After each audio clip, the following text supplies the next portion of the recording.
Welcome to the beginning of my game devlog series, where I'm making a Katamari-inspired game called Frogimari, where you play as a rotund frog, rolling around and picking up snacks. In the last video, I created this cool kitchen scene and added some basic programming so my frog can pick up certain items with his body, but in this video, I wanted to tackle something this game definitely needs: Jiggle Physics. I didn't know the slightest way to begin doing this, so I started researching tutorials along the lines of Jelly Physics and found a lot of great tutorials that I deemed way too complicated for me to do, but I learned that what I was really trying to achieve here was something called vertex deformation, which essentially takes the vertices of your model and, well, deforms them. But this seemed way too involved and complex, so I then looked into softbody physics and learned that I could set up bones in my model and then attach them to spring joints in Unity to have this same effect.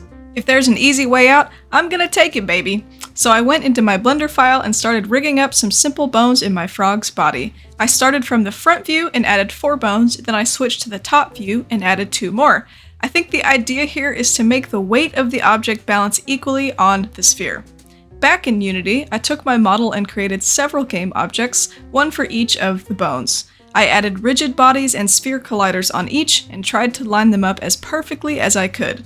Back on the parent object, I added several spring joints and connected them to the corresponding rigid bodies on each of the bones.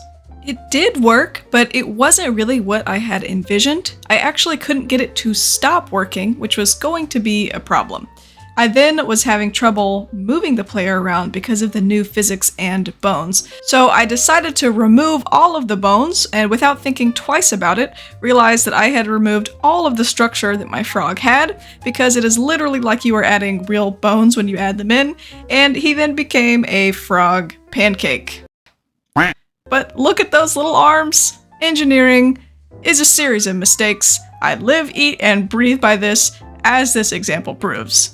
So yeah, Jiggle Physics isn't as straightforward or as easy as I thought it would be. Luckily, I can just re-import my model the way it used to be and not add all of the spring joints. He still has his bones, but it'll be a remnant of a different time. This happens to me all the time in game development, where I try to wimp out of solving a hard problem because I think it should be easier than it is, and then I just end up having to do it anyway.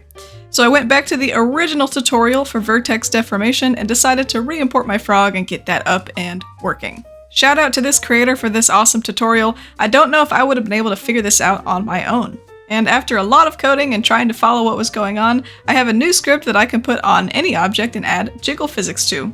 Nice! So the script takes in 4 parameters: intensity, mass, stiffness, and damping, which I did not understand the relationship between these at first because I am not a physicist. I'll just add that to the hats I have to wear to be a game developer, but I digress. So I just messed around with the values until I found something that looked cute.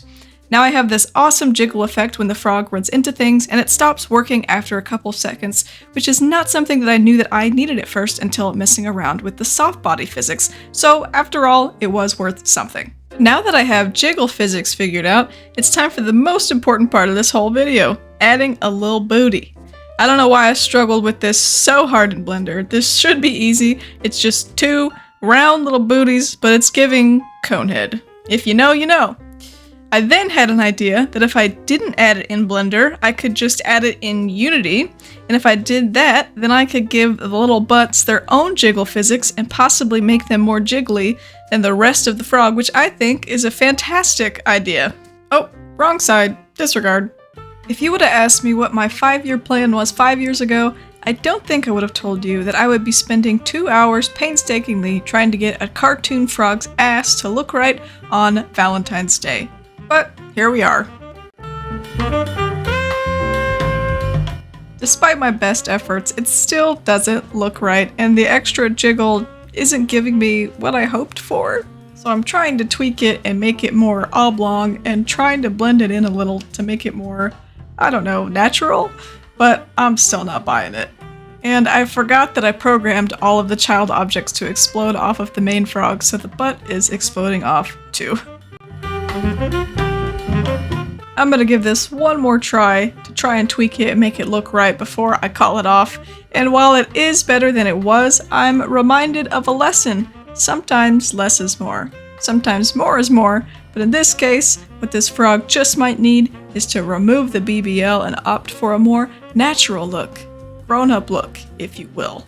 So I went back to Blender to give this froggy a more subtle makeover, but instead of trying to protrude out, I'm gonna go down instead, because that's kind of what a frog's butt looks like anyways. And in doing that, the geometry is already working 1,000 times better, and while it's more subtle, I think this is a lot better.